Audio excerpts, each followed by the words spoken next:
Welcome to the Travis Masterbone podcast. I am your host, Travis Masterbone, talking some shit to impact your life. This is episode 27, titled Democracy and Fighting Oligarchy. Quote, "My friends, you don't have to have a PhD in political science to understand. This is not democracy. This is not one person, one vote.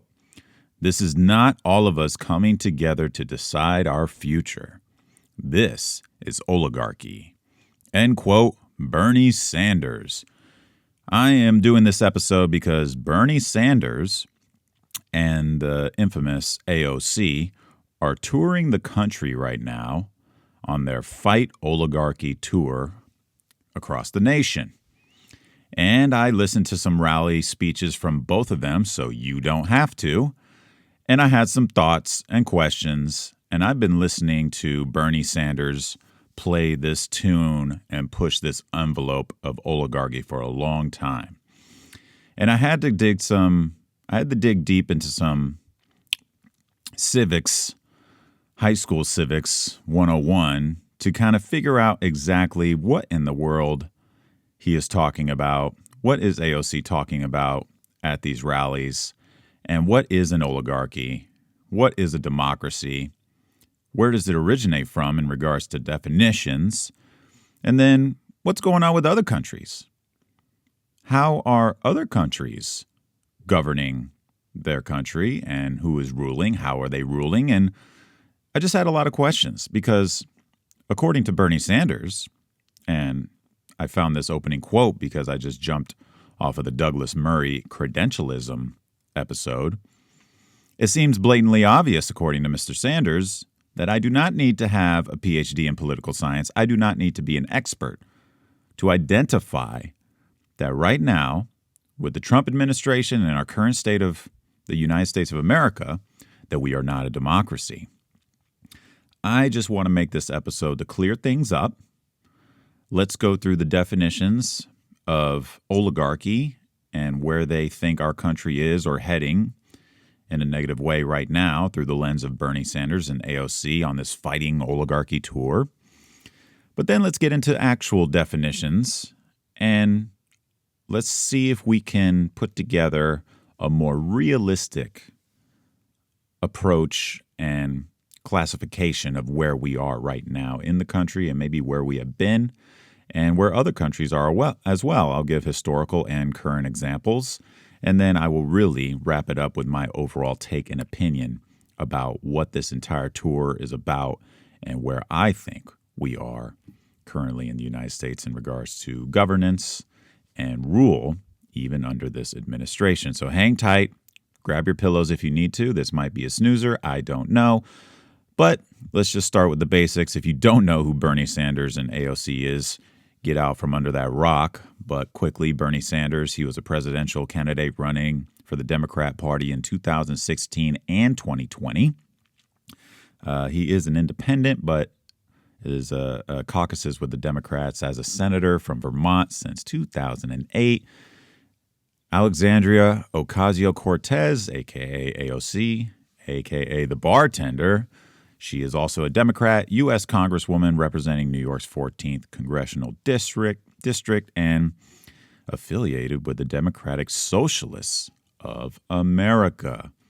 And both of these individuals have very harsh criticisms of the Trump administration and Elon Musk in particular, and the right.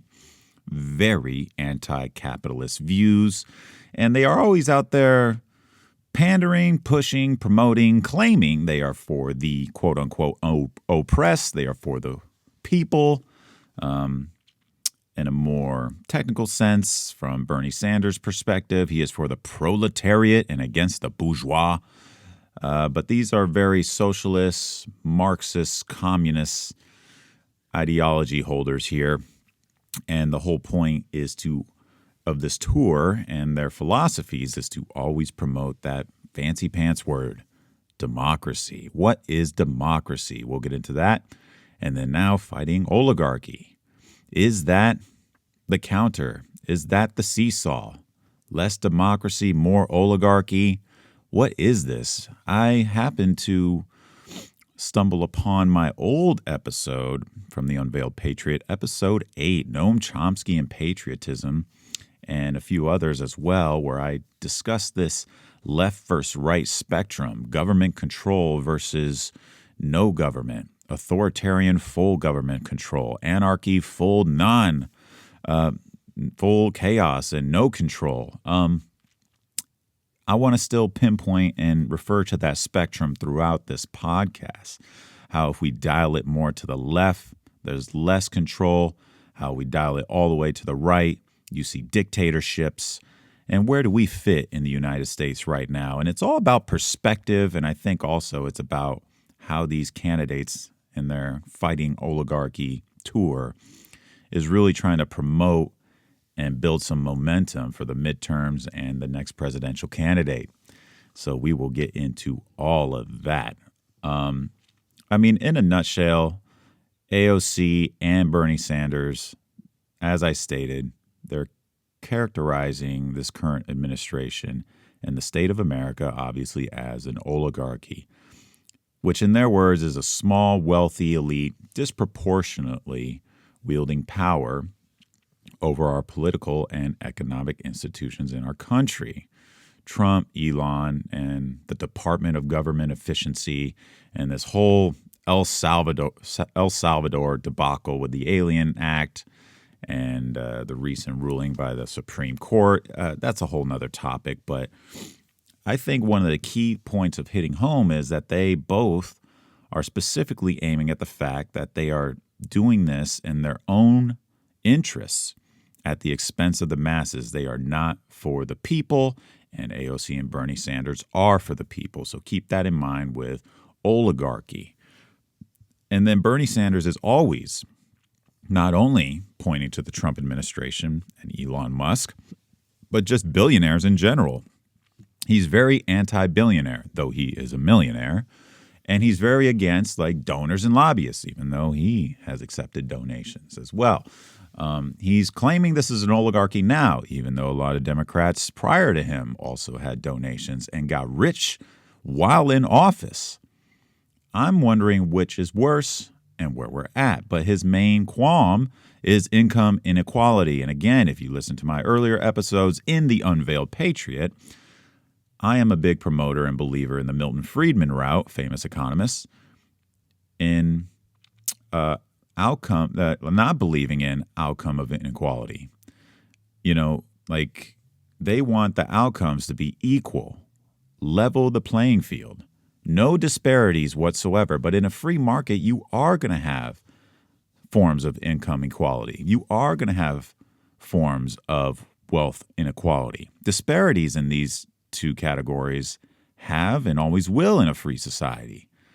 So the income inequality flute that AOC and Bernie always play is a very communistic, Marxist, socialist approach, very anti-capitalism, free market principles here. So again, keep that in mind when we're talking about how they view society right now and what their definition of an oligarch is. And Trump and Elon Musk are the devils to both of these, okay? Let's just get into it, all right? Quote, wherever men rule by reason of their wealth, whether they be few or many, that is an oligarchy. End quote, Aristotle. And Aristotle, his definition, obviously from ancient Greece, he distinguished between different forms of government based on who rules and whether they rule in the interests of the public or themselves. And according to him, an oligarchy ruled by the few for their own interest, aristocracy ruled by the few for the common good. And now I'll go into the definition of aristocracy. That's a bit more bloodline formal, and I'll give examples. I think to an extent, we are going to just more so focus on oligarchy than aristocracy, but Aristotle's differentiation here is really important in regards to ruling by the few for the common good as opposed to ruling by the few for their own interests. Okay, so an oligarchy is a form of government or power structure in which a small group of people holds control for their own benefit, and this is distinguished by nobility, wealth, education, religion, or military control. And so it's usually tied to corruption, selfish, again, own interests, and it does contrast with democracy, which is the rule by the many, and a monarchy, which was the way things were back in the day, before, things like the Bolsheviks, ruled by only one. But there is some ties that we could connect today. And I think there's a mixed batch on how we can start describing these things. I mean, we'll see the core traits of oligarchies like centralized power, lack of transparency, self-serving policies, limited political mobility, allowing people in and out of this circle of power, and then their economic control. It's all really dictated by a few individuals. So, of course, it sounds horrible, right? And we got historical examples of oligarchies. Ancient Greece was a classical oligarchy. Apartheid South Africa, the white minority, particularly from the Dutch and the British, they ruled over the disenfranchised black majority. They controlled political, economic, and legal systems. And then, of course, the Soviet Union, after Stalin and the fall of the Communist Party, it functioned as an oligarchy, small group of elites controlling the state, military, and economy, but then also post-Soviet Russia from the 1990s and up is the more commonly known form of oligarchy. They refer to Vladimir Putin, and this emerged as a new class of real wealthy businessmen who just basically acquired state assets for nothing and overnight became insanely wealthy and influential. So I think influential is a key word here. We are in America. We have plenty of billionaires and multi-millionaires. But I stumbled upon an interview of Steve Bannon. Don't throw me to the wolves yet. It was an interesting interview because the right and the left will criticize and claim that oligarchs are in our society and is detrimental. But what is an oligarch? So this interview with Steve Bannon, the interviewer, obviously not a fan of him, basically was like, what is an oligarch? And then he referred to Bloomberg, a very wealthy individual that was running for the Democrat Party, as an oligarch. And then she was like, well, what about Trump? Isn't he an oligarch? And doesn't that make this current administration an oligarchy since an oligarch is ruling? And he said no, because Trump put up his own money to run in 2016. Michael Bloomberg is buying political influence with his money. So the influence, how the money influences our politics. And isn't that interesting when I say that out loud? Hasn't that always been the case in our country? Haven't we kind of always been an oligarch where influence has been bought? You don't think Obama's, the Bushes, the Clintons, donations, lobbyists, they have always existed. So wrap back to Bernie Sanders, my question to him would be like, why now are we an oligarchy? Is it just specifically this money thing and influence of power? Because he's not as critical towards the Obamas, Clintons, and even the Bushes, McCain's, Cheneys, you name it. I just want some clarity. For me, I feel we've always been an oligarchy. But I think we need to break this down and separate things a little bit more clearly. And then I think also we need to just accept that maybe we're just mixed batches of certain principles of democracy, certain principles of oligarchy, certain principles, etc., of how we are ruled and who is ruling and how our frameworks are set up, like our Constitution. So let's separate that. Jeffrey Winters, he is an expert, PhD, studies oligarchs. So I'm referencing him when we're trying to define and clarify what an oligarch is, what qualifies as an oligarchy. Because I just basically mentioned, like, okay, if you're really rich and you influence people that control our country, and It's to help expand and defend your wealth. How many political levers do you have while you're there? Like, how much power does Elon Musk really have when he's doing all these government cuts, And so, Jeffrey Winters, different types of oligarchs. We have ruling oligarchs, we have sultanistic oligarchs, and then we have civil oligarchs. Okay? And where the systems differ, again, it's how oligarchs defend and expand their wealth and how they rule. So a ruling oligarch, a modern example, is Xi Jinping in China. And then a historical one is Julius Caesar when he was creeping towards dictatorship. Okay, so think of this as like a corrupt transition an oligarch takes to dictatorship. And he's leveraging loyalists around them, maintaining the power. For Julius Caesar, it was the Senate around him. And Xi Jinping is leveraging his oligarchs around him that actually wield power still. And it's a matter of him just trying to get rid of oligarchs around him so he could become sultanistic, which is where we see that definition more tightly fit with Vladimir Putin and Russia.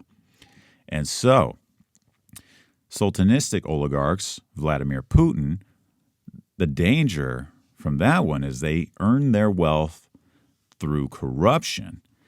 And if you cross the line, the Sultan can have you killed or have your monies freezed, confiscated, assets confiscated, whatever. There's much more rule and dictatorship types of vibes there when it comes to sultanistic oligarchs. But it doesn't mean that the oligarchs don't exist. They just don't have many levers of power. And then comes the United States of America, in my humble opinion, as a civil oligarch, where there's indirect influence from billionaires who qualify as oligarchs. But you don't necessarily need to worry about oligarchs killing each other and loyalists and that sultan coming after them as well. Trump isn't going to go and kill Jeff Bezos or Zuckerberg, but these individuals do have power in how they try to influence it, and there's two separate parties. They're clashing against each other. George Soros behind closed doors. Not a lot of people know of him, but he's a big-time donor. And we also have to look at it from a state funding level and a federal, like how are smaller oligarchs with hundreds of millions of dollars versus the billionaires influencing the federal manipulation and rule of our country. So I think it's really important to distinguish that, okay, we have oligarchs in our country. If they get into power, it doesn't necessarily mean that we are an oligarchy, right? But at the same time, if it does become an oligarchy, which kind? Which kind are we really clarifying that we are ruling under? And I think as of right now, it is civil. There's nothing ruling or sultanistic about it. And then you're wondering, well, is there any system without oligarchy? And it's, communism, right? Communistic societies that ban private property and private wealth. Those would be the ones. And those are for sure dictatorships and authoritarian. And those are examples of elites getting into power, but not necessarily through wealth.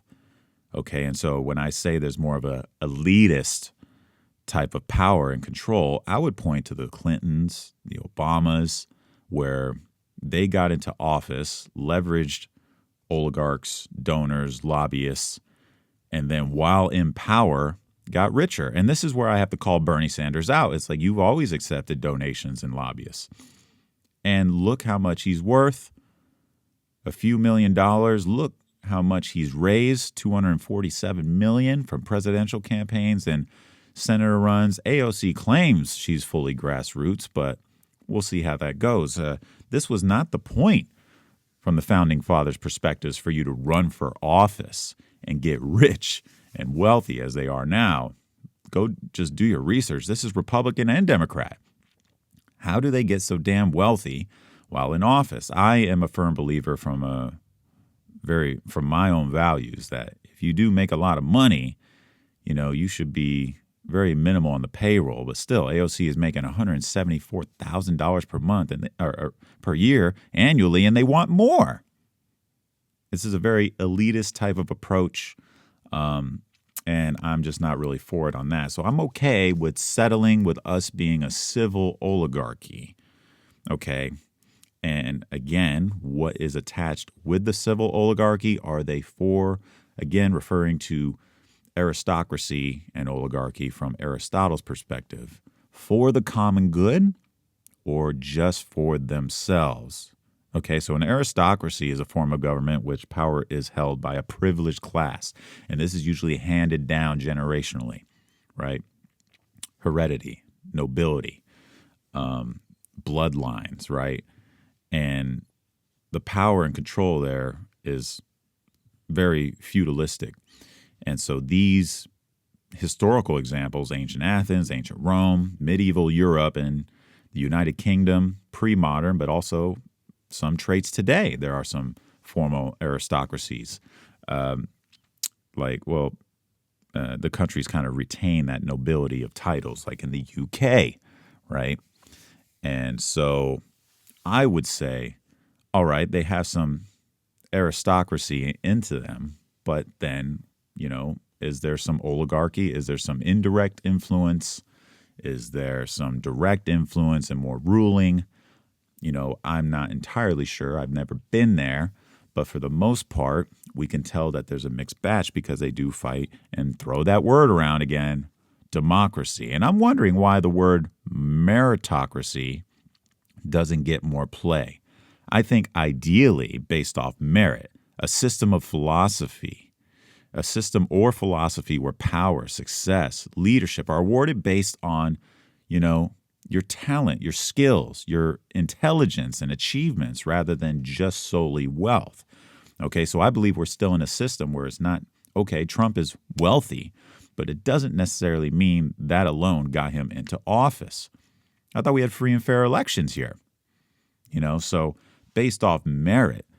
So again, I'm still fine-tuning this definition. I see that we have some civil oligarchy principle. I see we have oligarchs in our country, but I also believe genuinely through free and fair elections, which is also a symptom of that lovely word democracy, through free and fair elections, we are basing it off merit. I don't think the Biden administration or Kamala Harris and Tim Walz had the merit and the intelligence to get the job done, no matter what colored tie they were wearing. And I think that showed tenfold. That's why Trump won in a landslide, not just the Electoral College, which the founding fathers put together to protect, democracy so that those further away smaller states don't just get shut out.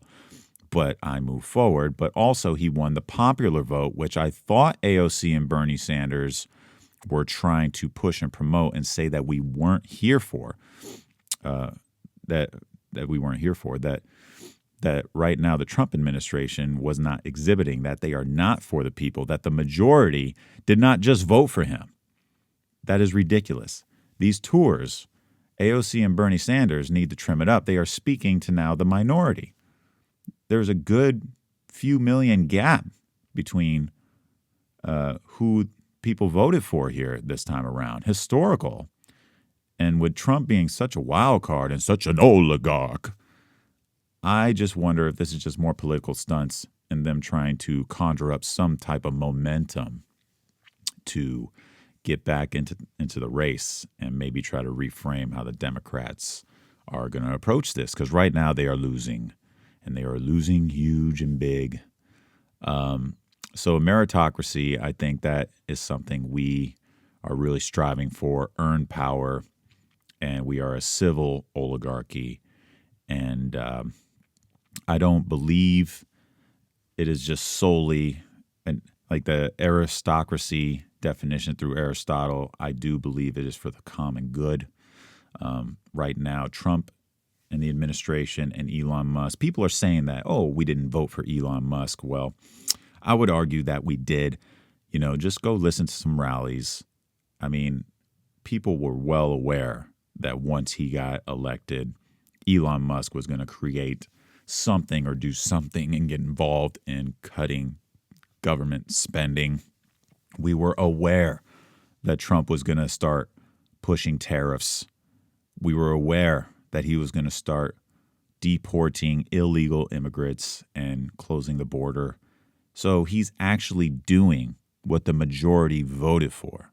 So in that sense, back to oligarch versus a aristocrat, the common good, I think, is being approached right now. And I think they believe they're doing that. I don't really see the self-interest in trying to maintain and expand their wealth. How much more does Elon really need? And I don't see any characteristics of Vladimir Putin or any form of government that is comparable to Russia or any of these other corrupt countries, such as Turkey or the CCP, etc.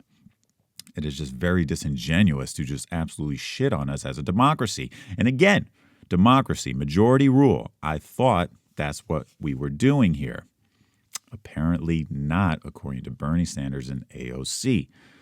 And so, again, we had these mixed batches, but we cannot forget that we are a constitutional republic. The Constitution, the framework, limits the dictatorship levers that other countries that are full-blown ruling or sultanistic oligarchies, they don't have these levers to pull because we have the safeguards. We have the branches of government.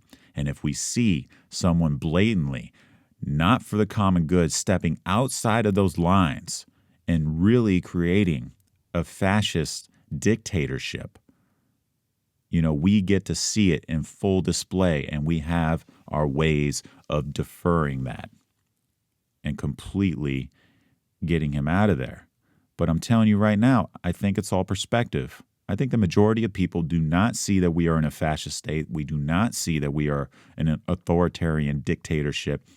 We still see some democratic principles that we could tie in there. But for the most part, I hope I expanded your mind just a little bit through basic civics from high school, that we are in a country with oligarchs and that all countries probably have oligarchs. And it just needs to get broken down even further. What type of oligarchy? And is there any type of meritocracy? Is there any type of democracy in the sense of direct or representative? Right now, in our country, and it has always been, there's direct democracy, like local levels voting directly for policies and laws. We have representative democracy, where we are voting for the best person locally to go and represent us, and that's within our constitutional republic, where we follow the Constitution. Okay? And again, on that spectrum of left versus right, full left, anarchy, full right, Hitler, authoritarian, we are somewhere just left of the middle. A constitutional republic, a civil oligarchy, which, yes, in a country that does possess oligarchs, but it's how it influences our politics. And as of right now, I think people are losing their minds. They always say I'm defending Trump. No. All I'm saying is that a lot of people are losing their minds over Trump. Trump bad shades are on, and they are pulling the gun up from inside. They're holding the gun and they're pulling up to their head, right to the temple. And all I'm doing is telling them I'm grabbing the gun and pulling it away from your head every time. People are jumping off a cliff, losing their mind over the Trump administration. And all these words are terrifying them. Fascist, dictator, authoritarian. And there's no differentiation. Even smart intellectuals that hold on to ideological ideas, they just cling on to him too much because they just hate Trump so much based off of his personality and how he speaks and some of the extreme things that he's doing. But we wanted change. There was something going on long before this, and the people spoke. And that's how your democracy is supposed to work, AOC and Bernie Sanders. And all I'm doing is just grabbing that gun and pulling it away from your temple and just saying, let's let the cards fall where they may. Let this all play out first and really try to analyze where our country is going and where it is at right now. I did not make this episode to be political. I just made it to be a bit more clear about who we are, what we are right now, and to not really fall for these word games and this rhetoric that is always being spewed by either side, but I have noticed it more so from the left and this AOC Bernie Sanders tour fighting oligarchy. is a prime example. So hopefully I was clear. Please like, share, subscribe, all that shit. And thank you for listening to me and the Travis Masterbone podcast. And I look forward to you tuning in next time.